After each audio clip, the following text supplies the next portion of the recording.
Hey guys, it's Ethan Fletcher, Best in the Bend, South Bend, Indiana, car sales guy.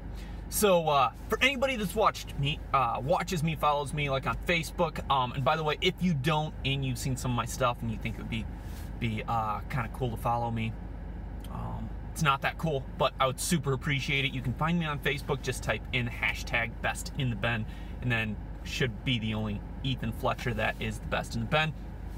You can find me there. But for anybody that follows me, I'm a big fan of Fords, right?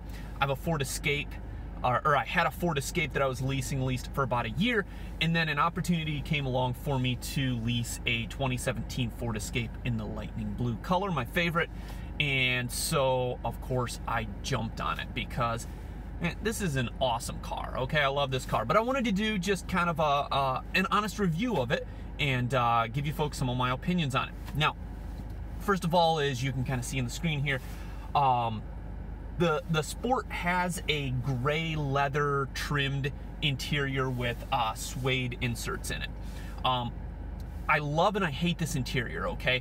The camera doesn't really do it justice, but I'm not a big fan of this gray. It's kind of funny looking. It doesn't really go with the black. I don't know how to explain it. I think a black interior would have been better.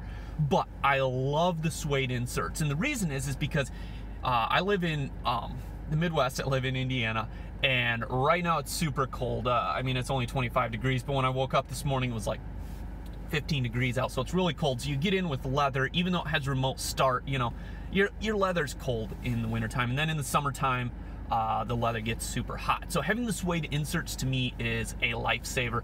I like the feel of the suede, and I also like that it's not super hot. So that's one of the big differences in a Sport between some of the other vehicles or some of the other Fusions out there. Now, my Fusion Sport is one of the more basic. Two of the upgrades that it has in it is it has the moonroof, and then it has the rear inflatable safety belts in the back, which hopefully will never be needed, but probably no one will ever ride back there anyways. Couple of the things for 2017, what was new with the Fusion, it has the rotary shift knob as opposed to the shift stick, and let me see if I can adjust this. I can't really, sorry. So it's got the rotary shift knob, which some people were complaining about at first. They're like, this is annoying, this is stupid. I think it's cool. It gives you kind of a sleek look on the interior here, and I'm actually gonna take this off of here so that you guys can see the interior a little bit better. So it has the rotary shift knob here. I like it. And you've got the S button, which is sport mode, which I'll get into in a minute. Now, I don't have the touch screen, so you've just got Ford's basic 4.2-inch screen up here with the manual adjustable controls. Your backup camera shows up in there, which is standard on the Fusion. I like that a lot. So one of the things with the Fusion, so this thing is all-wheel drive. It comes standard with all-wheel drive. This one has CCD, continuously controlled damping. Okay, it's the only Fusion with that. Usually you see this on the more luxury cars. It's a big thing on Lincoln to have the continuously controlled damping. Enhances the driving experience considerably. It's amazing. I love the feel of driving this car.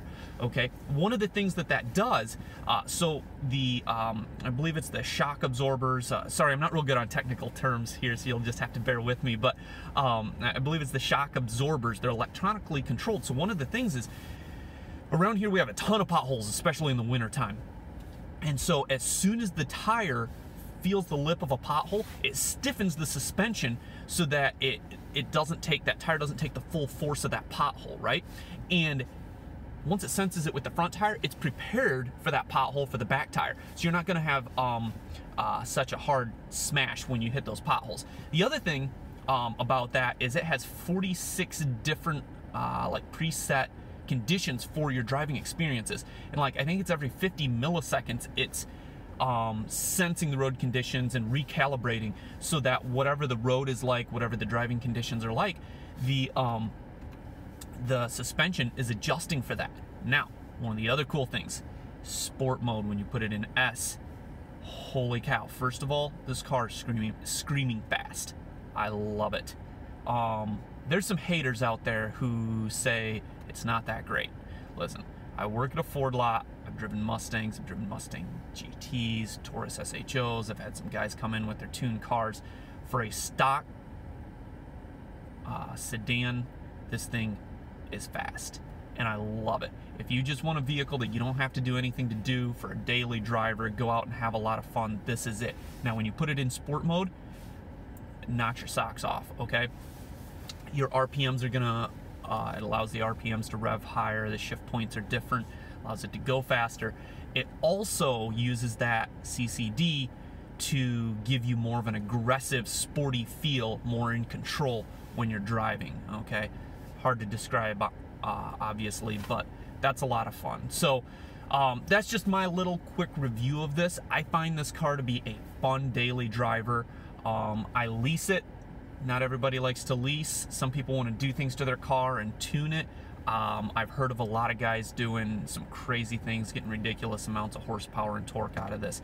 It already has 325 horsepower and 380 or 85 torque, which gives you a lot of fun. So if you've got any questions about it, want to follow up, hey, just shoot me a message. I would love if you follow me on Facebook. Also, my cell phone number, I'm available almost all the time, 574-341-1042. Folks, make it a great day. Thanks for watching.